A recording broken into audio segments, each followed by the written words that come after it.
Bukankah tikus bambu memang untuk dimakan? Tapi di dalam kepalanya sama sekali tidak ada pemahaman pemilik tubuh asli tentang tikus bambu. Tapi aneh juga, setiap kali dia mencoba menggali ingatan pemilik tubuh asli, dia selalu merasa ingatannya buram. Kecuali beberapa hal kecil dalam kehidupan sehari-hari yang cukup jelas, ingatan lainnya seperti kertas kosong. Tak ada pilihan, dia pun bertanya dengan wajah tebal. Apa aku salah bicara, atau tikus bambu ini kau tangkap untuk keperluan lain?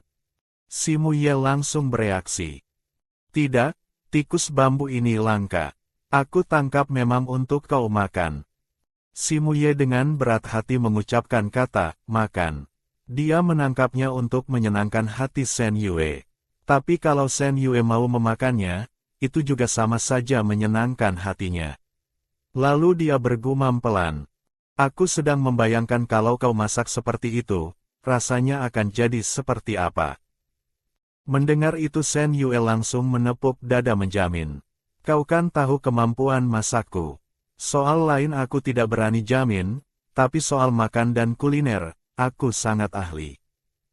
Si Muye melihat mata Shen Yue yang berbinar jenaka, wajahnya memerah. Dia dengan patuh memasukkan bayi tikus bambu yang susah payah ditangkapnya ke dalam keranjang bambu. Sementara di kegelapan, Mu Silin dan Huang Ziye merasa tak habis pikir dengan sikap si Muye yang tidak punya pendirian itu. Saat anak-anak bangun, Shen Yue sudah selesai memasak babi hutan panggang dan sup daging kambing.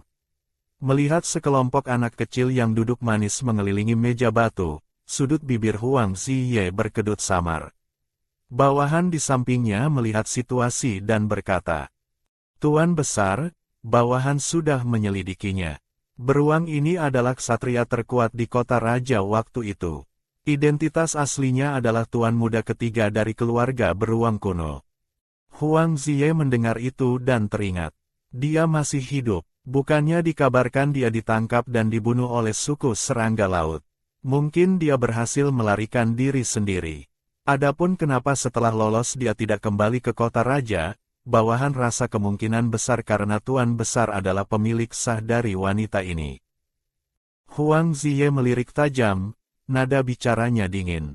Pemilik sah, kapan aku bilang wanita itu milikku? Bawahannya menciutkan leher sadar salah bicara. Bawahan salah bicara. Meski mulutnya menyangkal, tapi tindakannya sangat nyata. Bukan hanya memberi pelajaran pada Nona Molly yang menindas wanita itu, tapi juga menyuruh menyelidiki beruang yang ada di sisi Nona Ah Yue. Memikirkan hal ini, dia melanjutkan laporannya.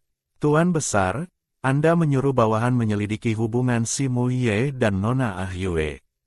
Bawahan rasa sepertinya tidak ada hubungan khusus, karena di dalam darah si Muye tidak ada tanda ikatan dengan wanita itu.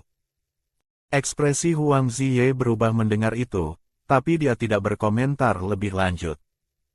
Saat itu di bawah arahan Shen Yue, si Muye dengan cepat menyelesaikan kerangka dan fondasi rumah bambu. Sementara Shen Yue di dalam gua memasukkan seekor tikus bambu ke dalam mata air spiritual. Setelah 15 menit dia mengeluarkannya, dan di dalam mata air itu bertambah satu spesies yang bisa dikonsumsi. Lalu dengan terampil dia menyembelih tikus bambu, merebus air, dan menyiramnya. Serangkaian aksinya membuat Huang Ziye dan Mu Silin di kegelapan tertegun. Si Muye mendengar jeritan menyedihkan bayi tikus bambu, hanya bisa menunduk pura-pura tidak dengar. Hanya saja gerakan tangannya semakin cepat. Namun Shen Yue justru saat ini mulai mengajari anak-anak di sampingnya. Sayang-sayangku lihat ya, kalau mau makan daging buruan yang enak, bulunya harus dibersihkan sampai tuntas. Tangan Shen Yue bergerak cepat, pisau naik turun menyayat leher. Meskipun anak-anak merasa agak kejam, terutama mendengar jeritan tikus bambu yang lucu itu, mereka agak kaget. Tapi begitu teringat rasanya yang enak, mereka tetap bertepuk tangan semangat. Lihat, ibu hebat sekali. Sambil mengeluarkan isi perut tikus bambu, Shen Yue berkata, selain itu organ dalam tikus bambu ini punya nilai medis yang luar biasa. Sambil bicara dia memotong testis tikus bambu itu. Testis tikus bambu ini nilainya lebih besar lagi. Direndam arak bisa mengobati demam tinggi. Melihat 2 biji di tangan Shen Yue, bawahan Mu Xilin tanpa sadar menutup selangkangannya. Jenderal, Nona Shen Yue terlalu sadis ya. Sudut bibir Mu Xilin juga menegang. Wajahnya pucat pasi. Bahkan si Mu Ye yang sedang bekerja sambil mendengarkan pembicaraan itu, tanpa sadar mengencangkan pantatnya. Ah Yue benar-benar terlalu ganas. Anak-anak juga secara refleks menutup pantat mereka. Ibu, bagian itu tidak boleh dipotong. Sakit, ibu galak sekali. Huang Ziye juga terdiam 1000 bahasa. Wanita yang sangat beringas. Memotong, itu, semudah memotong rumput. Melihat anak-anak menutup pantat dengan cakar mereka, Shen Yue tertawa terbahak-bahak. Hahaha, tenang saja, ibu tidak akan memotong punya kalian. Tiba-tiba nada bicaranya berubah. Tapi kalau ada yang nakal dan tidak dengar kata, itu lain cerita. Anak-anak langsung ketakutan hingga telinga mereka berdiri tegak. Tidak mau, Bao penurut, Bao anak baik. Si Bao juga penurut, ibu jangan potong pantat si Bao. Ibu jangan takuti Liu Bao. Liu Bao tidak akan bikin ibu marah. Shen Yue tertawa lepas. Anak-anak ini makin dilihat makin menggemaskan. Melihat San Bao membungkus dirinya dengan selimut kecil sambil memegangi pantatnya erat-erat, Shen Yue langsung menariknya ke dalam pelukan dan menggodanya. San Bao takut, ibu mau potong pantatnya nih. San Bao digelitiki di pelukannya. Wajahnya yang biasanya tanpa ekspresi menunjukkan sedikit senyum geli. Kalau takut harus jadi anak baik. Banyak senyum. Ibu tidak akan potong pantat San Bao. San Bao berusaha menarik sudut bibirnya untuk tersenyum, tapi lama sekali tidak berhasil. Huang Ziye melihat adegan hangat di bawah sana, ekspresinya berubah. Kebekuan di matanya perlahan mencair. Bawahannya di samping tak tahan berkomentar. Tuan besar, tuan muda kecil tersenyum ya. Tiba-tiba gerakan si Mu Ye yang sedang membangun rumah bambu terhenti mendadak. Telinganya bergerak-gerak, matanya menajam. Shen Yue yang punya indera keenam kuat menyadari si Mu Ye diam mematung. Dia langsung merasa ada yang tidak beres. Ada apa? Si Mu Ye memancarkan kekuatan mentalnya untuk menyelidiki. Ada orang yang datang ke arah sini. Setelah bicara dia menatap waspada ke arah bukit di kejauhan. Shen Yue ikut melihat ke arah itu. Bisa tahu siapa mereka. Si Mu Ye merasakan sekelompok orang itu semakin dekat. Tiba-tiba dia seperti mendeteksi sesuatu dan mulai tegang. Ah Yue, aku keluar sebentar. Kau bawa anak-anak sembunyi di dalam gua. Melihat ekspresinya yang aneh, Shen Yue hanya mengangguk. Kau hati-hati ya. Baru saja dia berbalik badan, pandangannya menjadi gelap, dunia seakan berputar. Seketika dia seperti masuk ke dalam adegan lain. Dalam adegan itu, terlihat si Mu Ye berjalan menuju sekelompok orang dari keluarga beruang kuno. Salah satu dari mereka yang wajahnya agak mirip dengan si Mu Ye merentangkan tangan ke arahnya. Memanggilnya dengan akrab.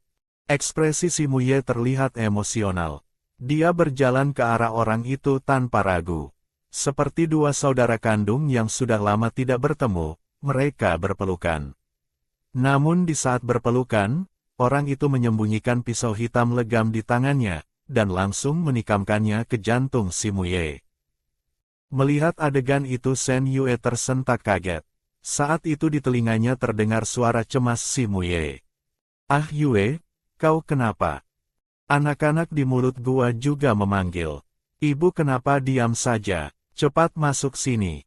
Shen Yue tersadar, pandangannya kembali jelas. Ah Yue, kenapa tiba-tiba melamun? Shen Yue menatap si Mu Ye di sampingnya, jantungnya berdegup kencang. Dia langsung mencengkeram lengan si Mu Ye. Jangan pergi. Melihat wajah tegang Shen Yue, si Mu Ye tertegun. Jangan takut, ada aku, tidak akan terjadi apa-apa.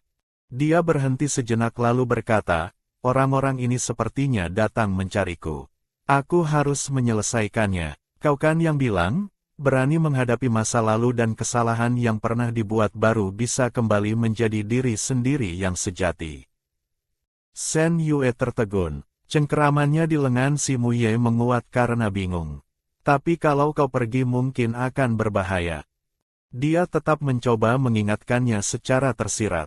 Bagaimanapun dia tidak tahu apa yang dia lihat tadi nyata atau tidak. Aku akan hati-hati. Jangan takut. Selesai urusan aku akan kembali. Kau dan anak-anak tunggu aku di dalam gua. Melihat si Muye bersikeras, Shen Yue hanya bisa memperingatkan. Baik. Tapi kalau pihak sana mau melakukan kontak fisik dekat denganmu, misalnya pelukan atau sentuhan lain, jangan mau dan jangan terlalu dekat. Takutnya ada bahaya, siapa tahu mereka bukan orang baik. Si Muye mengira Shen Yue hanya mengkhawatirkannya, hatinya senang. Dia berpikir setelah urusan ini selesai dia akan resmi menyatakan perasaannya. Dia sudah memutuskan untuk menjadi suami Shen Yue secara terbuka dan bermartabat. Wajah tampannya memerah saat mengangguk. Aku akan hati-hati. Setelah bicara si Muye berbalik dan berlari menuju hutan. Shen Yue masih khawatir. Meski sudah diingatkan, dia tidak tahu apakah si Muye benar-benar mendengarkan ucapannya. Dia menatap arah perginya si Muye dengan cemas. Di kegelapan Huang Ziye menyipitkan mata mendengar peringatan tiba-tiba Shen Yue pada si Muye. Ikuti dan lihat. Di sisi lain Mu Silin juga melihat ke arah si Muye menghilang. Orang-orang keluarga beruang kuno sudah datang ya. Bawahannya juga bingung. Harusnya memang akan datang, tapi tidak disangka secepat ini. Mu Silin melihat rumah bambu yang baru setengah jadi di bawah. Teringat peringatan tegang Shen Yue tadi. Kau ikuti dan lihat situasi sebenarnya. Setelah kembali ke gua, Shen Yue menenangkan anak-anak. Ibu, ayah beruang kuno pergi melawan orang jahat ya. Anak-anak agak ketakutan. Shen Yue membujuk mereka dengan sabar. Ayah beruang kuno akan pulang dengan selamat. Jangan takut, ada ibu di sini. Setelah anak-anak tenang dan tertidur di pelukannya, seiring waktu berlalu hati Shen Yue mulai gelisah. Tidak tahu bagaimana keadaan si Muye di sana. Sejak datang ke dunia ini, orang pertama yang dia kenal adalah si Muye. Mengingat kebersamaan mereka selama ini, walau si Muye pendiam, pemalu, dan kaku, tapi dia tulus padanya. Dia tidak ingin si Muye celaka. Sementara itu si Muye sedang berlari di hutan. Tiba-tiba dari kegelapan melompat 7 atau 8 sosok lincah dan langsung bertarung dengannya. Pertarungan tangan kosong yang sengit itu membuat bawahan Huang Ziye dan Mu Silin di kegelapan ingin bertepuk tangan. Saat si Muye belum bisa mengalahkan mereka, sebuah suara tiba-tiba terdengar. Sudah, berhenti semua. Orang itu memiliki rambut ungu panjang yang sama dengan si Muye. Wajah mereka sangat mirip. Pria itu menatap si Muye dengan emosional dan tak percaya. Adik ketiga, benar-benar kau. Ternyata perjalanan kakak kali ini tidak sia-sia. Si Muye menatapnya dengan suara kaku. Kakak, lama tidak bertemu. Pria itu berjalan mendekatinya. Adik ketiga, cepat sini biar kakak lihat. Bertahun-tahun ini kau menderita. Si Muye berdiri diam di tempat. Tinjunya yang tadi bertarung masih terkepal erat. Ekspresi wajahnya sulit ditebak. Pria itu melirik tajam ke arah para prajurit di sekelilingnya. Para prajurit keluarga beruang kuno yang tadi bertarung sengit dengan si Muye langsung berlutut serempak. Bawahan memberi hormat pada tuan muda ketiga. Selamat atas kembalinya tuan muda ketiga. Si Muye tertegun, tenggorokannya tercekat dan tidak bicara. Orang-orang di tanah masih berlutut. Pria itu menatapnya. Adik ketiga, tadi mereka menyerangmu sebenarnya atas perintahku. Kau menghilang bertahun-tahun. Tadi begitu merasakan auramu, aku juga ragu. Jadi terpaksa pakai cara ini. Kau tidak akan menyalahkan kakak kan? Kakak sudah menunggumu sangat lama. Tiada hari tanpa berharap bisa menemukanmu. Kepalan tangan si Muye perlahan mengendur. Menatap kakak yang dulu paling dia percaya dan paling banyak membantunya. Mungkin pertempuran waktu itu hanya kecelakaan. Dia tidak seharusnya mencurigai kakaknya. Dia menarik napas dalam-dalam. Tidak, mana mungkin aku marah pada kakak. Kakak bagaimana bisa tahu aku ada di sini? Pria itu melihat si Muye tenang, matanya berkilat, lalu menjelaskan. Tadi kan kakak sudah bilang, bertahun-tahun ini aku terus mencarimu. Kali ini mencari sampai ke perbatasan sini. Merasakan auramu, jadi langsung mencari ke sini. Syukurlah pada Dewa Binatang. Kau baik-baik saja kan? Mendengar itu alis si Muye rileks. Sepertinya laporan bawahan tahun itu tidak benar. Kakaknya masih sama seperti dulu padanya. Pria itu merentangkan kedua tangannya. Kenapa masih sungkan sama kakak? Cepat sini, kita bersaudara sudah berapa lama tidak bertemu. Kakak benar-benar merindukanmu. Si Muye berjalan ke hadapan pria itu dengan mata berbinar senang. Dia merentangkan tangan hendak memeluk kakaknya erat seperti dulu. Tapi melihat senyum cerah di wajah pria itu, otaknya tiba-tiba teringat kata-kata Shen Yue. Kenapa bisa sebetulan ini? Apa Yue tahu kakak akan memeluknya? Hatinya seketika waspada. Tepat saat itu, pisau hitam tajam yang disembunyikan di lengan baju pria itu dengan tak terduga menusuk ke arah dadanya. Teman masa kecil yang tumbuh bersama, setelah bertahun-tahun bertemu lagi, tiba-tiba menghunus pisau. Untungnya si Muye sudah waspada karena peringatan Shen Yue. Saat pisau tajam itu hendak menembus dadanya, dia memiringkan tubuh dan menahan pergelangan tangan pria itu. Kakak, apa maksudmu ini? Pria itu terkejut, tak menyangka rencananya diketahui si Muye. Dia pun tidak berpura-pura lagi, nada bicaranya berubah. Tak disangka bertahun-tahun tak bertemu, adik ketiga ternyata begitu waspada pada kakak. Benar-benar membuat kakak terkejut. Sambil bicara dia memutar pergelangan tangannya melepaskan diri dari cengkeraman si Muye. Ujung pisau berputar cepat menusuk lagi. Apa maksudku? Tentu saja mau ambil nyawamu. Mata si Muye terbelalak. Tak disangka semua yang dikatakan Yue benar. Dia tidak sempat berpikir banyak, tubuhnya rebah ke belakang menghindari serangan mematikan itu. Si Muye menatapnya dengan tatapan terluka. Kenapa, Kelian? Setelah gagal, tatapan Kelian menjadi tajam. Tentu saja demi posisi kepala suku. Kalau tidak kau pikir aku benar-benar bersaudara denganmu. Dia melirik para bawahan di sampingnya. Masih tidak cepat bunuh dia. Sementara itu Shen Yue menunggu lama tapi si Muye belum juga kembali. Melihat anak-anak sudah tidur pulas, dia bersiap bangun untuk melihat keluar gua. Tepat saat itu pandangannya kembali gelap. Dunia berputar lagi dan dia melihat sebuah adegan. Terlihat sekelompok orang yang sangat cepat sedang menerjang hutan menuju arahnya. Dia kaget, firasat buruk muncul di hatinya. Meskipun di dunia hewan pejantan tidak boleh menyakiti betina, tapi tidak menutup kemungkinan ada yang kejam. Apalagi dia bisa menyimpulkan orang-orang ini adalah kelompok yang mencari si Muye. Jika kelompok ini benar-benar sampai di sini, siapa tahu mereka akan menyandera dia untuk mengancam si Muye. Pikirannya berputar cepat. Sekarang demi agar anak-anak tidak bangun, dia hanya bisa bertaruh. Dia berjalan ke arah anak-anak, menatap Erbao yang tidur nyenyak. Hatinya bergulat sejenak, akhirnya dia berjongkok membangunkan Erbao. Erbao membuka mata dengan bingung dan berkaca-kaca. Sangat lembut dan menggemaskan. Ibu kenapa? Erbao masih mengantuk. Shen Yue menempelkan jari di bibir. Erbao anak baik, ibu ajak berpetualang mau tidak? Mendengar petualangan, kantuk Erbao langsung hilang separuh.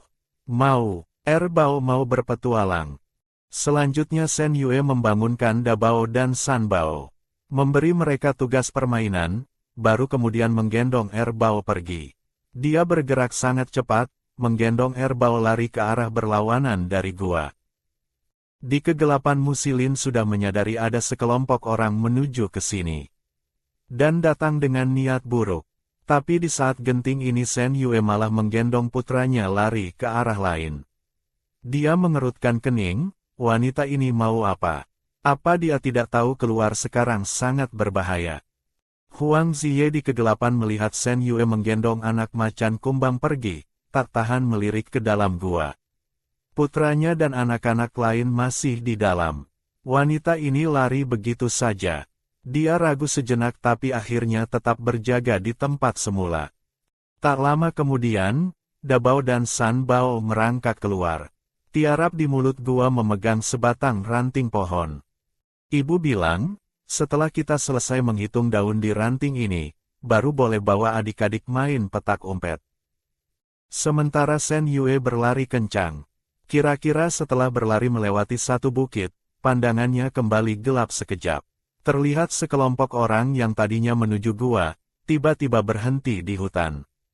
Beberapa detik kemudian mereka berbalik arah dengan cepat, mengejar ke arah posisinya saat ini. Shen Yue seketika tegang. Dia terus berlari sambil mendekap Erbao. Ibu, kenapa kita lari cepat sekali? Erbao mau muntah. Karena Shen Yue berlari sangat cepat dan terguncang-guncang, Erbao di pelukannya merasa seperti naik roller coaster. Shen Yue berusaha memeluk si kecil dengan stabil. Erbao tahan sebentar lagi ya. Ibu akan melindungi Erbao. Masih ingat yang ibu bilang tadi kan? Erbao mengangguk patuh. Erbao ingat. Sangat cepat, Shen Yue sudah berlari hampir beberapa ratus meter. Melewati separuh bukit kecil, tiba-tiba hutan menjadi sunyi senyap. Bahkan suara jarum jatuh pun bisa terdengar. Dia berhenti mendadak, menatap sekeliling dengan waspada. Padahal saat baru datang ke dunia ini, dia merasa tubuh ini lemah sampai bernapas saja rasanya mau mati. Tapi setelah beberapa waktu berlalu, dia malah tidak sadar tubuh ini sudah begitu sehat sampai bisa membunuh seekor sapi. Apakah karena dia meminum air vitalitas untuk memulihkan tubuh? Atau tubuh pemilik asli ini memang menyimpan rahasia besar? Tapi saat ini dia tidak sempat memikirkannya lebih jauh, karena bahaya sudah datang. Dari semak-semak melompat keluar beberapa pejantan suku beruang kuno yang berbadan kekar. Shen Yue menyipitkan mata menatap orang-orang ini. Siapa kalian? Mau apa? Salah satu dari mereka bicara, kau betina yang hidup bersama si Mu Ye kan? Setelah bicara orang itu tertawa mengejek. Tak disangka tuan muda ketiga benar-benar sudah jatuh derajatnya. Memelihara betina sejelek ini, tuan muda pertama juga benar-benar melakukan hal yang sia-sia, mengirim kami untuk menangkap wanita seperti ini. Shen Yue diam mendengarkan, hanya menatap mereka dengan lekat. Saat meninggalkan gua tadi, dia sengaja memakan mangga dan menusuk beberapa titik akupuntur dengan jarum. Sekarang wajahnya seharusnya merah, bengkak, dan penuh ruam yang mengerikan. Tapi justru efek itulah yang dia inginkan. Pria di dunia hewan semuanya memiliki insting binatang. Menunjukkan wajah aslinya hanya akan membuatnya dalam bahaya yang lebih besar.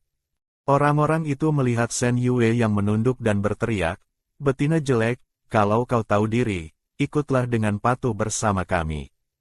Kami tidak ingin melukai wanita." Shen Yue mengangkat kepalanya, matanya bersinar luar biasa terang. "Kalau aku tidak mau pergi bagaimana? Kalian mau melanggar aturan Dewa Binatang untuk melukaiku?" Tangannya menggenggam sebungkus bubuk racun, sudah bersiap untuk kemungkinan terburuk. Pemimpin beruang kuno itu tertawa terbahak-bahak mendengar ucapannya. "Betina jelek, kau terlalu menilai tinggi dirimu sendiri. Aturan Dewa Binatang, itu hanya untuk didengar oleh ras hewan rendahan. Kau pikir kami benar-benar akan mematuhinya?" Pikiran Shen Yue berputar cepat. Sekarang dia hanya bisa bertaruh. Dia sama sekali tidak boleh tertangkap oleh orang-orang ini. Matanya menunjukkan ketakutan, seolah-olah dia sangat terkejut. "Aku tidak akan ikut dengan kalian. Jangan harap bisa menangkapku." Mendengar itu, pemimpin kelompok itu menyeringai jahat. Itu bukan pilihanmu lagi. Melihat itu, Shen Yue menyusutkan lehernya dan mundur. Bersamaan dengan itu, tangannya yang memeluk Erbao dengan lembut mencubit cakar Erbao. Erbao di pelukannya segera menerima sinyal itu. Dengan suara bayi yang galak, dia memperingatkan, kalian beruang jahat, tidak boleh mendekat. Kalau kalian berani menindas ibu dan melukai kami, ayahku tidak akan mengampuni kalian. Kedua pejantan itu tidak menghentikan langkah mereka, mulut mereka mengejek, anak kecil, ayah angkatmu si Muye itu saja mungkin sudah tidak bisa menyelamatkan dirinya sendiri. Ikutlah dengan patuh bersama kami. Siapa sangka Erbao langsung membantah, bukan dia. Ayahku adalah orang terhebat dari keluarga kerajaan Macan Kumbang Hitam. Kalau kalian berani mendekat, tunggu ayahku kembali, dia pasti akan menghajar kalian sampai mati. Musilin di kegelapan merasa tak bisa berkata-kata. Anak Macan Kumbang ini saat menghadapi bahaya ternyata cukup pintar juga, tahu harus membawa namanya. Tapi bagaimana dia bisa tahu asal-usulnya? Tahu kalau dia keturunan keluarga kerajaan Macan Kumbang Hitam. Pemimpin kelompok itu mendengar ucapan Erbao, mengerutkan kening dan mengamati Erbao. Melihat jenisnya memang mirip Macan Kumbang Hitam murni dari keluarga Macan Kumbang Hitam. Lalu dia melirik Shen Yue. Hanya dengan betina jelek ini bisa berhubungan dengan keluarga kerajaan Macan Kumbang Hitam yang agung. Benar-benar menggelikan, kalau mau bermimpi juga harus yang realistis sedikit. Sambil bicara wajahnya menjadi gelap. Masih bengong apa lagi? Cepat bertindak. Erbao di pelukan melihat gertakannya tidak mempan, langsung ketakutan dan menyusut ke dalam pelukan Shen Yue sambil menangis keras. Shen Yue menyipitkan mata, menggenggam erat bubuk racun di tangannya, mundur selangkah demi selangkah. Jika tidak terpaksa, dia sebenarnya tidak ingin mengungkapkan kemampuan racunnya. Melihat kedua pejantan itu hanya berjarak 3 langkah darinya, suasana menjadi tegang dan sunyi. Shen Yue bahkan bisa mendengar detak jantungnya sendiri. Erbao sepertinya merasakan ketegangannya dan menangis semakin keras. Jangan mendekat, Hua, orang jahat. Shen Yue menahan napas dan mulai menghitung dalam hati. Tiba-tiba terdengar suara benda membelah udara. Shen Yue menghela napas lega. Untunglah taruhannya benar. Ada seseorang di kegelapan. Dan orang ini pasti ada hubungannya dengan Erbao. Pemimpin kelompok itu kaget. Siapa di sana? Kalau bisa melukai orang, kenapa tidak berani menampakkan diri? Setelah kata-kata itu terucap, Shen Yue juga ingin melihat apakah orang itu akan keluar. Tapi setelah menunggu beberapa saat, orang di kegelapan itu selain memancarkan tekanan yang kuat, sama sekali tidak bergerak. Apa Tuan tahu kami dari keluarga beruang kuno? Melawan kami apa tidak takut kena batunya? Orang di kegelapan itu akhirnya merespons. Hanya saja responsnya berupa sebatang ranting pohon yang tajam. Shen Yue tidak sempat berpikir banyak, langsung berbalik dan berlari sambil menggendong Erbao. Dia tidak ingin terkena dampak pertempuran kacau ini. Sementara Erbao berteriak girang, "Ibu, beruang-beruang jahat itu mati tertimpuk semua." Shen Yue tidak menoleh ke belakang, terus berlari ke arah gua. Musilin di kegelapan melihat Shen Yue berlari tanpa menoleh, bahkan tidak memberikan tatapan terima kasih ke arahnya sedikitpun. Sudut bibirnya berkedut lagi dan lagi. Tiba-tiba dia merasa dimanfaatkan. Seolah ada perasaan bahwa wanita ini memang sedang menunggu dia bertindak. Tapi tidak mungkin. Bagaimana dia bisa tahu ada orang di kegelapan? Apakah karena kejadian batu jatuh waktu itu dia jadi curiga? Tapi bagaimana dia bisa yakin orang di kegelapan itu akan menolongnya lagi? Apa dia sepintar itu? Shen Yue berlari sampai kembali ke gua. Erbao masih terus bertanya, "Ibu, kapan Erbao bisa sehelat itu? Tadi siapa yang menyelamatkan kita? Ibu? Ibu, apa keluarga kerajaan Macan Kumbang Hitam benar-benar sehelat itu? Tapi tadi waktu Erbao sebut nama itu, kenapa beruang-beruang jahat itu tidak takut?" Kalau saja Erbao benar-benar macan kumbang kecil dari keluarga kerajaan, Erbao kalau besar pasti akan sangat hebat. Shen Yue mendengar ocehan itu dan merasa agak bersalah dalam hati. Tadi dia menyuruh Erbao mengaku sebagai anak keluarga kerajaan macan kumbang hitam hanya untuk menggertak orang-orang keluarga beruang kuno saja. Karena dalam ingatan pemilik tubuh asli, keluarga beruang kuno menghormati yang kuat, terutama sangat menghormati dan segan pada keluarga macan kumbang hitam yang merupakan salah satu keluarga kerajaan. Jadi dia menggunakan trik itu untuk menipu mereka. Siapa sangka pihak lawan sama sekali tidak terpengaruh. Tapi latar belakang Erbao sepertinya tidak sesederhana yang dia kira. Ada orang yang melindunginya di kegelapan, ditambah lagi dia sangat mirip dengan anggota keluarga kerajaan macan kumbang hitam murni. Saat ini anak-anak yang tersisa di gua semuanya hilang. Shen Yue membuang pikiran lain, menggendong Erbao dan mengejar ke satu arah. Saat itu di bawah lereng bukit tempat batu jatuh sebelumnya, Dabao sedang memeluk telur terakhir yang belum menetas, mencari Sanbao kemana-mana bersama adik-adiknya yang lain. Anak-anak itu semakin mencari semakin cemas. Dabao akhirnya menyembunyikan telur di tangannya di tepi sungai, lalu mulai berteriak memanggil kemana-mana.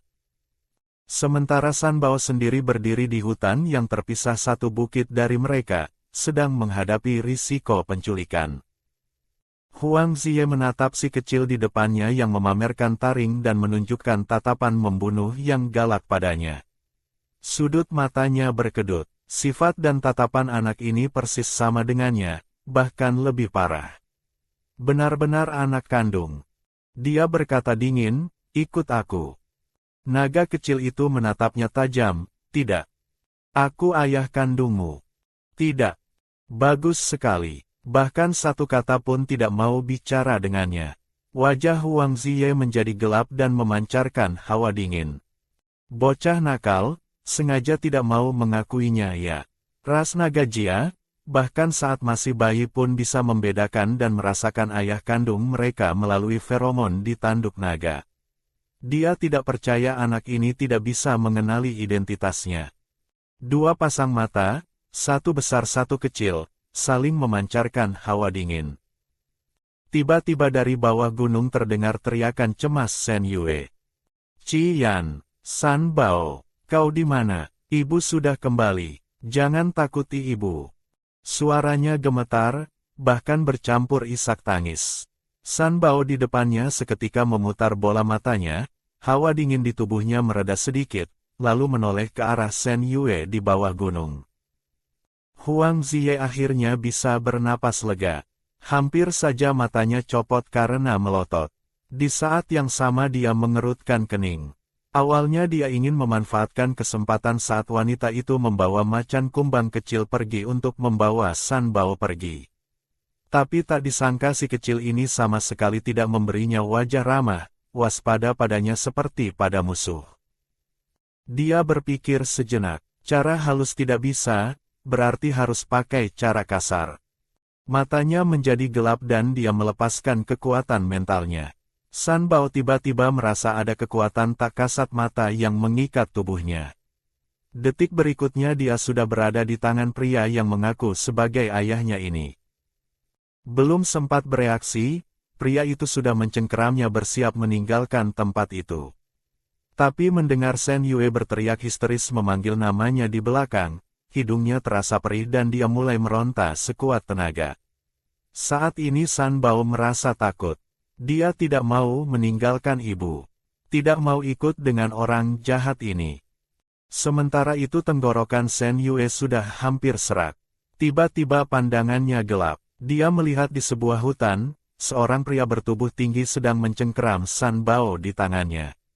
Sanbao meronta-ronta di tangan pria itu. Karena hambatan bicara, dia tidak bisa berteriak, wajah kecilnya memerah karena cemas. Napas Shen Yue terhenti karena sakit hati. Setelah pandangannya kembali jernih, dia berlari nekat ke arah yang dia lihat tadi. Bajingan mana itu? Dia akan bertarung mati-matian dengannya. Jantung Shen Yue serasa mau copot. Saat hampir sampai, seluruh hutan dipenuhi aliran udara tak kasat mata. Meski tidak melihat orangnya, dia tahu orang itu ada di dekat situ. Bajingan, lepaskan dia, lepaskan anakku. Aku tidak peduli siapa kau, kalau kau berani menyentuhnya, aku Shen Yue tidak akan melepaskanmu. Huang Ziye di kegelapan menghentikan gerakannya mencengkeram San Bao.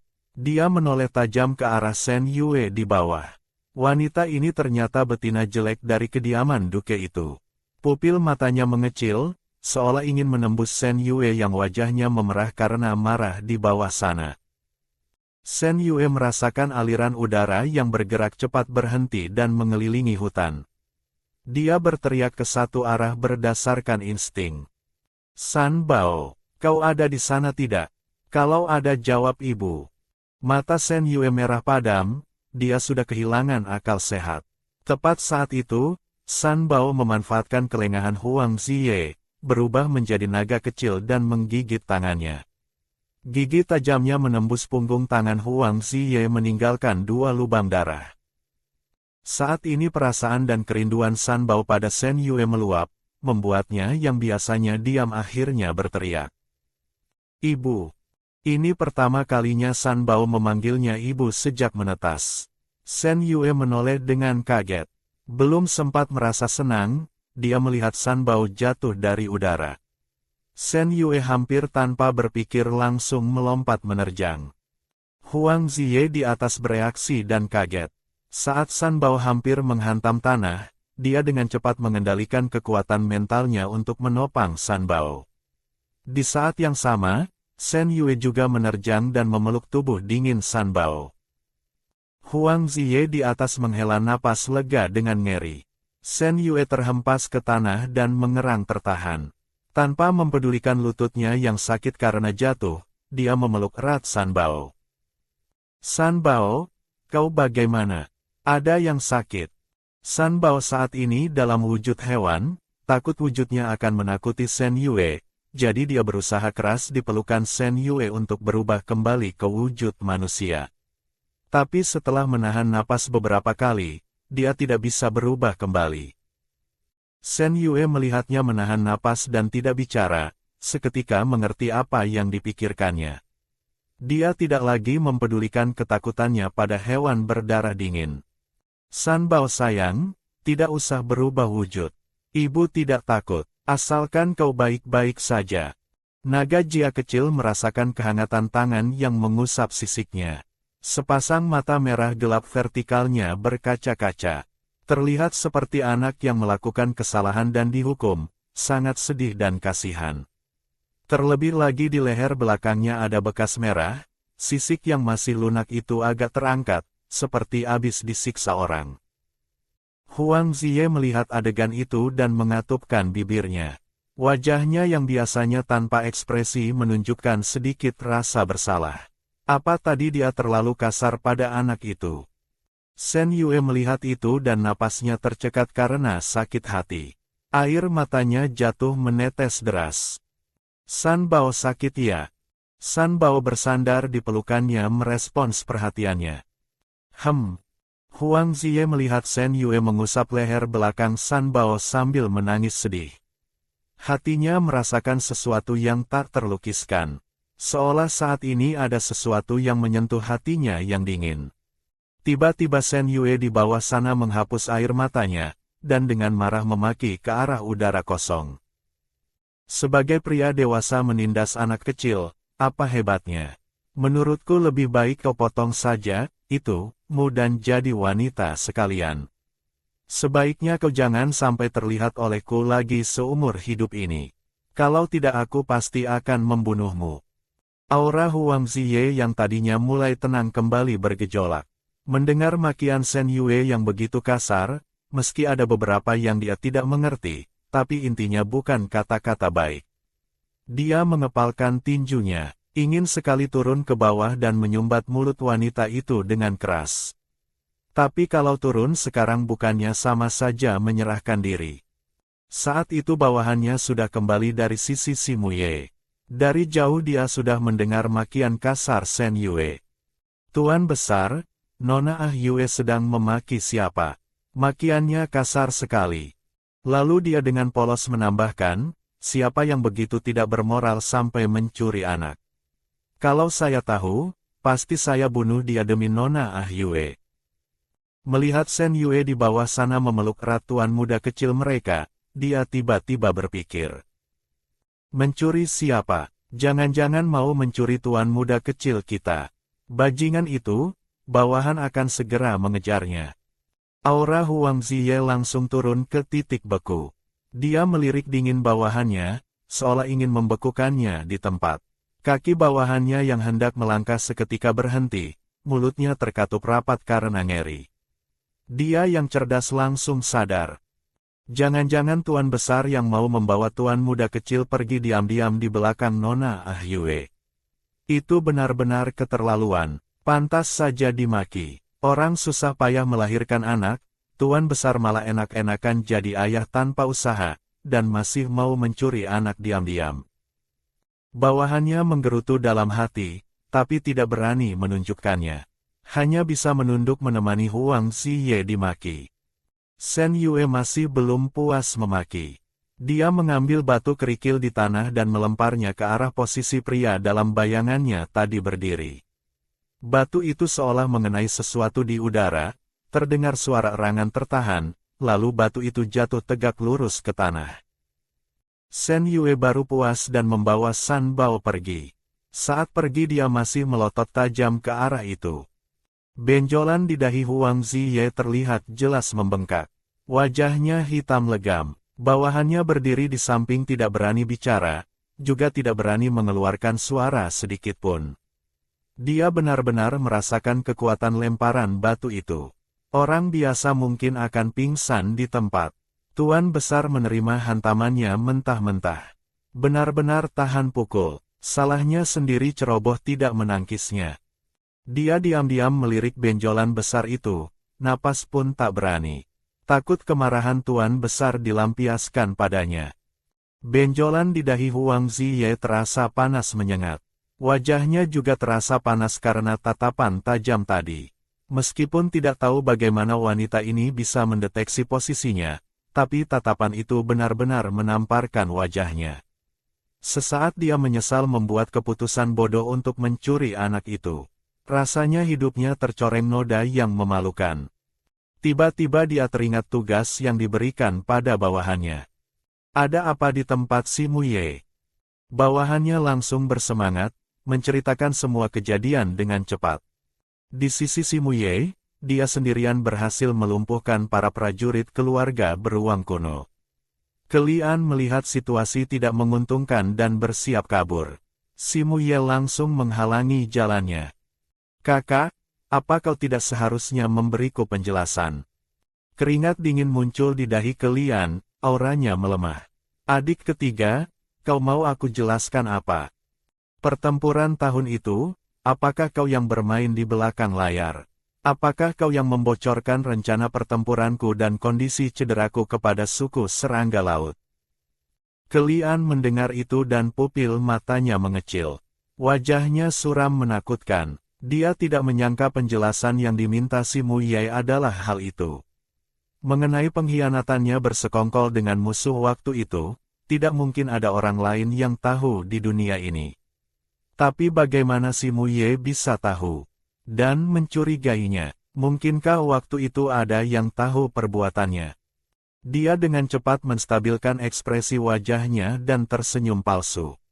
Adik ketiga, kau boleh bilang aku menginginkan posisi kepala suku sampai tega membunuhmu. Tapi bagaimana bisa kau mencurigaiku berkhianat pada negara? Kau tahu kan kecurigaan ini akan membawa kehancuran bagi seluruh keluarga beruang kuno.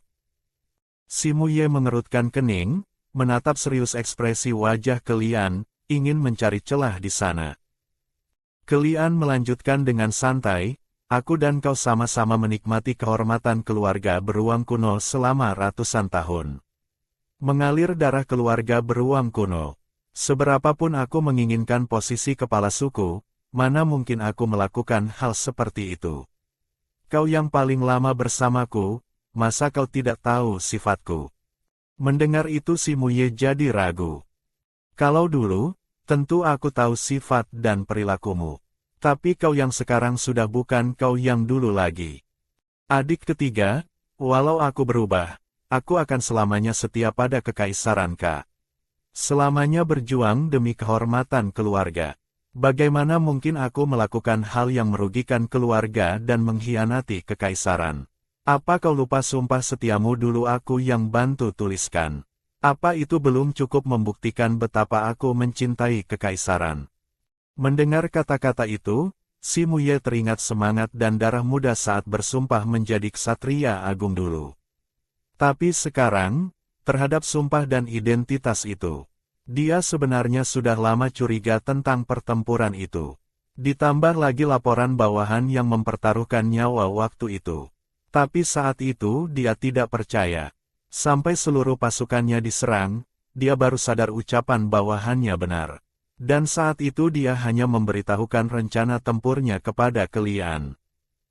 Bertahun-tahun ini dia tidak mau percaya Kelian akan mengkhianatinya dan mengkhianati negara. Tapi mengetahui baru saja Kelian hampir menusukkan pisau ke dadanya, dia baru sadar dia terlalu polos. Hubungan persaudaraan mereka sudah hancur lebur. Si Muye seolah dewasa dalam sekejap. Dia melihat Kelian masih ingin memainkan kartu emosional untuk mengelabuinya. Wajahnya menjadi dingin tanpa emosi. Masalah ini akan kuselidiki sampai tuntas. Memberikan kebenaran bagi 10.000 prajurit yang mati tahun itu. Selain itu, hubungan persaudaraan kita sudah putus sejak kau menghunus pisau padaku. Aku akan membawamu kembali ke keluarga beruang kuno dan menyerahkanmu langsung pada kepala suku. Semua yang kau lakukan hari ini akan diketahui seluruh anggota keluarga dan kau akan mendapat hukuman yang setimpal. Mata Kelian menyipit mendengar itu. Si Muye ternyata mau membawanya kembali ke kota raja, dan mau menyerahkannya untuk diadili keluarga. Dia seketika membuang sikap memelasnya. Suaranya terdengar mengejek. Adik ketiga, walau aku juga sangat ingin kau kembali ke kota raja, tapi apa kau tega meninggalkan betina yang hidup bersamamu itu? Si Muye melihat senyum jahat Kelian dan kaget. Kau apakan dia? Kelian melihat reaksinya dan tahu tebakannya benar. Ternyata adiknya ini benar-benar peduli pada betina itu. Untung tadi dia membagi pasukan menjadi 2 dan mengirim orang untuk menangkap betina itu. Dihitung dari waktunya, seharusnya sekarang sudah berhasil. Wajahnya menunjukkan ekspresi menang. Apa yang bisa kulakukan padanya? Aku biasanya cukup sayang pada wanita. Paling cuma membantu adik ketiga melindunginya sebentar. Tergantung ketulusan apa yang adik ketiga tawarkan untuk menukarnya. Si Muye langsung mencekik leher Kelian. Kalau kau berani menyentuhnya, percaya tidak aku bunuh kau sekarang juga. Kelian dicekik hingga napasnya sesak, tapi matanya memancarkan kegilaan. Adik ketiga, kalau kau bunuh aku sekarang, kau tidak akan pernah melihatnya lagi selamanya. Selain itu, ayah dan ibumu sekarang juga ada di tanganku. Kalau aku tidak kembali, mereka juga tidak akan hidup tenang. Tubuh Si Muye membeku, matanya memerah. Seolah kelemahannya diremas dengan kuat. Kau apakan mereka? Kelian kesulitan bernapas, tapi senyum di wajahnya tidak berkurang. Tebak saja. Dada Si Muye naik turun. Mata coklat gelapnya menatap Kelian dengan ganas. Lalu dia membanting Kelian ke tanah. Kelian jatuh terduduk sambil terengah-engah. Dia tahu dengan 2 kartu as di tangannya, meski dia tidak bisa membunuh Si Muye hari ini, dia bisa membalikkan keadaan. Tapi saat dia dibawa Si Muye ke bukit itu, dia benar-benar tidak bisa tertawa lagi. Ternyata orang-orang yang dia kirim tidak ada satupun yang selamat. Si Muye seketika lega. Berarti ada orang yang diam-diam melindungi Ah Yue. Siapa orang itu? Sambil berpikir dia bersiap lari menuju gua. Tuan muda ketiga. Suara yang akrab membuat langkah Si Muye terhenti. Di sisi lain, Huang Ziye setelah mendengar laporan bawahannya mengangkat alis. Berarti Si Muye akan segera meninggalkan pegunungan liar dan kembali ke kota raja. Wanita itu pasti akan sedih. Bawahannya tersenyum miring. Tuan besar, ini kesempatan bagus. Si Muye pergi bahkan tanpa pamit pada Nona Ah Yue. Anda harus memanfaatkan kesempatan ini. Huang Ziye mengerutkan kening. Dia ternyata juga punya hari di mana dia butuh memanfaatkan kesempatan. Tapi apa dia masih punya kesempatan? Dia ketahuan mencuri anak. Nanti begitu dia muncul, bocah itu pasti akan membocorkannya. Mana ada kesempatan bergaul dengan wanita itu? Berdasarkan kegarangan wanita itu memaki dan melemparinya tadi, diperkirakan wanita itu akan mengejarnya 10 mil jauhnya untuk mencabut urat naganya. Tapi bawahannya terus menjelaskan, saya lihat si Muye buru-buru pergi kali ini. Kemungkinan besar orang-orang keluarga kerajaan Macan Kumbang Hitam melakukan sesuatu di belakang layar. Kalau tidak, mana mungkin orang keluarga beruang kuno datang secepat ini? Tuan besar, jelas sekali Macan Kumbang itu sudah mulai bersaing. Anda tidak boleh kalah darinya. Huang Ziye tidak menanggapi ucapannya, tapi berkata sendiri, pergi selidiki Shen Yue dari kediaman Duke. Dia harus memastikan hal ini, demi persiapan menjemput putranya kembali nanti. Bawahannya tertegun lalu berseru, selidiki betina jelek itu buat apa? Tuan besar matanya tidak rabun kan? Mengabaikan Nona Ah Yue yang begitu mempesona di depan mata, malah menyelidiki betina jelek yang sudah membatalkan pertunangan itu. Huang Ziye meliriknya, lalu melontarkan fakta mengejutkan. Dia kemungkinan besar adalah betina jelek yang kalian bicarakan itu. Bawahannya seketika bengong. Bagaimana mungkin? Di sisi lain, Shen Yue berhasil menemukan San Bao. Perasaan kehilangan dan mendapatkan kembali membuatnya tidak rela melepaskan si kecil dari pelukannya sepanjang jalan. Dia menggendongnya sampai kembali ke tepi sungai. Dabao dan anak-anak lain melihat Shen Yue berhasil membawa San Bao kembali, semuanya sangat senang. Tapi melihat San Bao dalam wujud hewan, mereka tertegun lagi. Wah, San Bao punya sisik hitam legam ya. Kita kok tidak punya? Ekor San Bao panjang sekali. Bisa buat ayunan tidak? San Bao kenapa lebih licin dari Erbao? Anak-anak menanyakan pertanyaan aneh-aneh. San Bao hanya menatap mereka dengan tatapan kayu. Shen Yue melihat mereka tidak ketakutan, hatinya lega. Dia sempat khawatir setelah kembali, anak-anak akan ketakutan melihat wujud San Bao dan bicara hal yang menyinggungnya. San Bao sudah ketakutan dan kehabisan tenaga mental. Kalau disinggung lagi, gangguan bicaranya mungkin akan makin parah. Hari ini dia baru saja mendengar San Bao memanggilnya ibu. Dia ingin terus mendengarnya. Shen Yue melihat Erbao, menemukan Erbao juga tidak setakut dulu pada San Bao. Walau masih agak takut dan tidak terlalu dekat, tapi matanya sudah menunjukkan rasa persaudaraan. Dia menatap si kecil di pelukannya dengan penuh kasih sayang. San Bao lihat kan, kakak dan adik-adik sangat suka wujud hewanmu. Lalu wajahnya berubah sedih. Tadi San Bao ditangkap orang jahat. Semua orang sangat cemas dan khawatir. Lihat kakak dan adik-adik demi mencarimu, bulu di badan mereka sampai kotor semua. Anak-anak di bawah mendengar itu dan marah. Ibu, orang jahat itu seperti apa?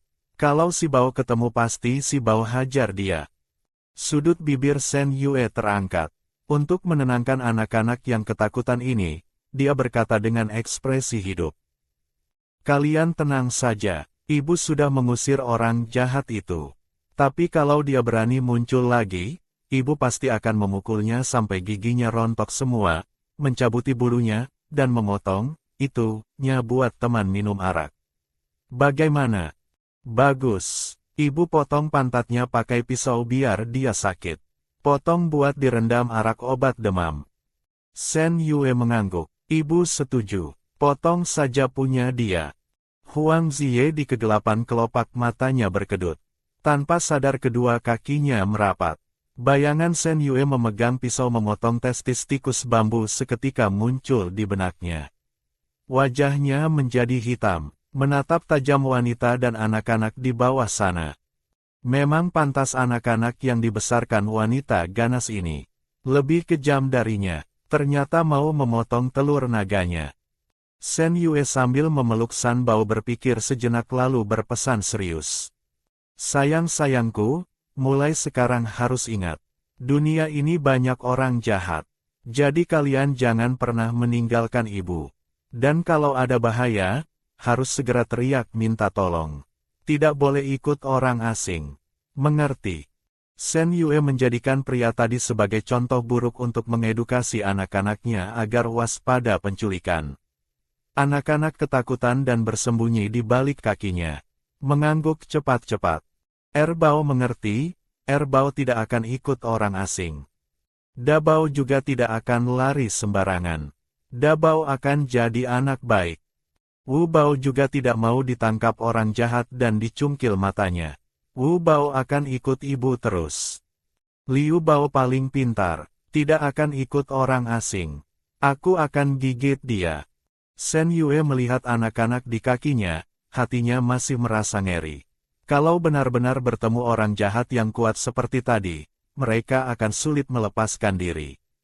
Sepertinya dia harus mengajari mereka teknik bela diri jarak dekat. Sebaiknya yang bisa melumpuhkan lawan dalam sekali pukul agar bisa kabur. Memikirkan itu dia tiba-tiba berdiri. Oh iya Dabao, Xiaoqi 7 kecil mana? Dabao tersadar dan menunjuk ke arah sungai. Ibu, di sana, aku menyembunyikan Qibao di tepi sungai. Shen Yue mengikuti anak-anak ke tempat menyembunyikan telur. Dia langsung bengong. Dabao juga kaget. Qibao mana, ibu? Tadi aku taruh Qibao di belakang batu besar ini. Kenapa Qibao hilang? Pandangan Shen Yue menggelap. Jangan-jangan hanyut ke kolam yang dalam itu. Dia seketika berlari ke arah kolam.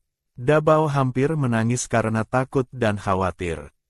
Shen Yue berdiri di tepi kolam, menatap air yang hijau dan dalam tak terlihat dasarnya. Sayang-sayangku berdiri di sini tunggu ibu. Ibu turun cari Qibao. Selesai bicara tanpa pikir panjang dia melompat, biur, ke dalam air. Anak-anak di tepi sungai menatap permukaan air dengan tegang. Seperti anak-anak yang takut kehilangan ibunya. Erbao melihat Shen Yue lama tidak muncul, air mata yang ditahan akhirnya jatuh. Ibu, aku mau ibu naik. Huang Ziye di kegelapan juga mengerutkan kening. Wanita ini kenapa belum muncul juga? Apa dia cari mati? Mu Silin yang baru kembali juga melihat Shen Yue terjun ke air. Saat ini dia mengepalkan tinju dengan tegang. Wanita ini tubuhnya kecil, tapi kenapa nyalinya besar sekali? Belum pernah lihat betina yang berani mempertaruhkan nyawa demi anak. Bawahannya juga cemas. Jenderal, Nona Shen Yue sudah lama tidak naik. Apa terjadi sesuatu di bawah air? Mu Silin menatap lekat permukaan air, sambil bergulat dalam batinnya. Sementara Shen Yue yang menahan napas menyelam sampai ke dasar kolam, mencari berkeliling tapi tidak menemukan apa-apa. Tepat saat dia mau naik mengambil napas, kakinya tiba-tiba kram. Dia panik, rasa tercekik menjalar dari hidung ke otaknya. Saat dia mulai kehilangan kesadaran, sepasang tangan kecil yang sejuk memegang erat tangannya. Dia menoleh dan bertemu dengan sepasang mata biru es yang malu-malu. Seekor putri duyung kecil berwarna biru. Shen Yue butuh 2 detik untuk sadar, matanya langsung memerah. Ini Xiaoqinya. Dia tak percaya Xiaoqinya ternyata sudah menetas.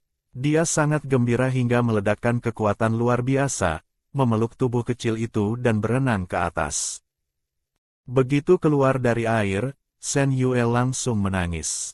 Xiaoqi ibu akhirnya menemukanmu.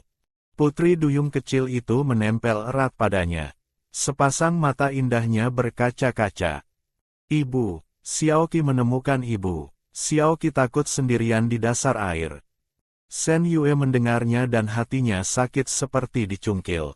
Putrinya yang begitu cantik dan menggemaskan ini, dia biarkan ketakutan di hari pertamanya menetas. Dia merasa sangat bersalah, tidak melindunginya dengan baik. Dia memeluknya erat. Ibu di sini. Xiaoqi jangan takut. Mulai sekarang ibu tidak akan membiarkan Xiaoqi sendirian lagi. Saat itu dari tepi sungai terdengar panggilan bertubi-tubi. Ibu cepat kembali. Shen Yue mengusap rambut putri duyung kecil itu, dan menciumnya dengan sayang. Xiaoqi lihat, kakak-kakak menunggumu di sana. Ibu bawa kau pulang ya.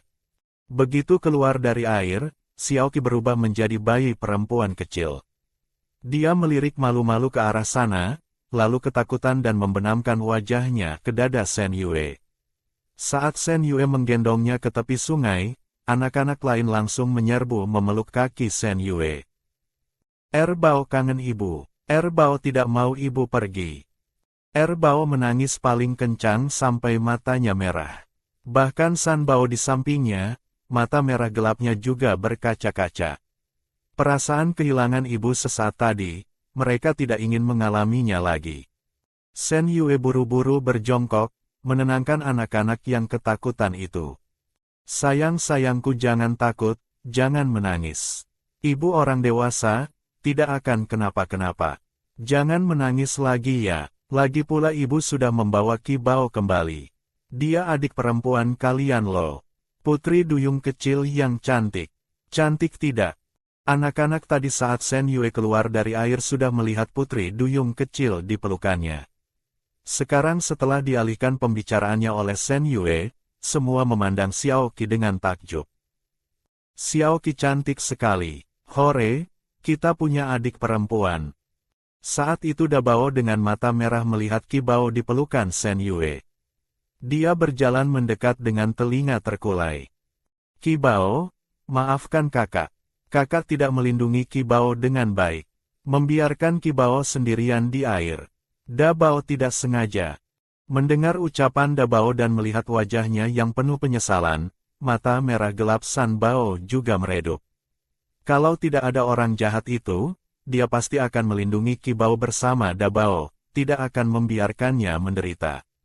Memikirkan itu, San Bao mengangkat mata penuh aura membunuh, melotot tajam ke arah tertentu di udara. Tatapan itu memancarkan hawa dingin.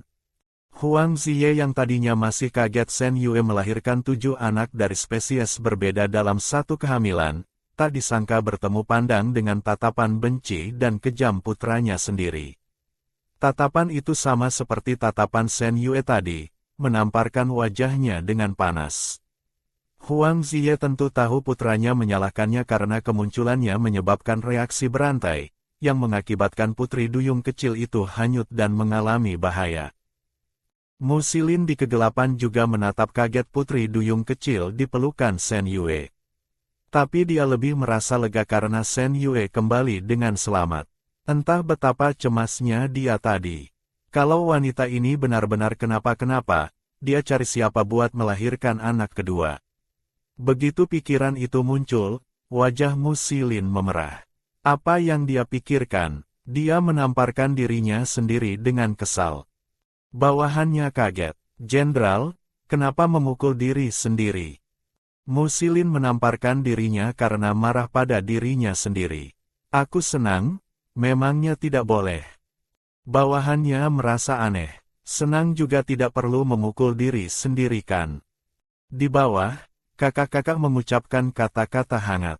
Xiaoqi mendengar itu, wajah cantiknya akhirnya mau keluar dari pelukan Shen Yue. Xiaoqi tidak sedih. Xiaoqi punya kakak, punya ibu. Xiaoqi senang. Kakak jangan sedih. Tidak salah kakak. Kakak adalah kakak yang baik. Hati Shen Yue meleleh mendengarnya. Adik yang begitu manis dan pengertian. Dia melirik Dabao yang sedih karena menyalahkan diri sendiri. Memutuskan malam ini harus bicara baik-baik dengan Dabao. Oh iya ibu, Qi Bao belum punya nama. Shen Yue berpikir sejenak. Xiao Qi Bao kita begitu lincah dan cantik. Ibu berharap bayi Xiao Qi ibu selamanya bahagia, gembira tanpa ada yang menyakiti. Kita beri nama Lesi, bagaimana? Mata biru es Qi Bao berbinar. Mengangguk senang. Qi Bao suka. Qi Bao namanya Lesi. Bagus sekali. Setelah mendapat nama, Xiaoqi dengan gembira digendong Shen Yue berjalan kembali ke arah gua. Saat Shen Yue berjalan keluar dari tanah lapang itu, di bawah air kolam yang dalam, samar-samar muncul sepasang mata biru es. Lan Chang Yue bersembunyi di dalam air. Wajahnya yang putih bagai pualam dan sangat tampan menunjukkan senyum tipis. Le Si, nama yang bagus. Tak disangka istri kecilnya ternyata tinggal di pegunungan tandus ini. Dan melahirkan seorang putri untuknya. Tadi bahkan demi putrinya rela melompat ke air tanpa mempedulikan nyawa. Sepertinya dia harus berterima kasih padanya dengan baik. Memikirkan itu hatinya senang. Lalu dia melirik kedua arah di kegelapan. Ada orang yang ternyata lebih dulu darinya berjaga di sisi istri kecilnya. Sepertinya saingannya tidak sedikit. Tapi dia, Lan Chang Yue, tidak akan menunggu kesempatan. Dia akan mencari dan menciptakan kesempatan sendiri. Karena dua orang itu ragu untuk menampakkan diri, jangan salahkan dia kalau pendatang baru yang menang. Sistemnya lagi update. Saat ini Lan Chang Yue berjalan keluar dari air. Sementara Huang Ziye dan Mu Xilin di kegelapan melihat Shen Yue berjalan menjauh, awalnya hendak berbalik pergi, tapi tiba-tiba merasakan aura yang sangat kuat. Keduanya hampir bersamaan melihat ke arah kolam dalam itu. Tapi setelah diselidiki tidak ada siapa-siapa di sana.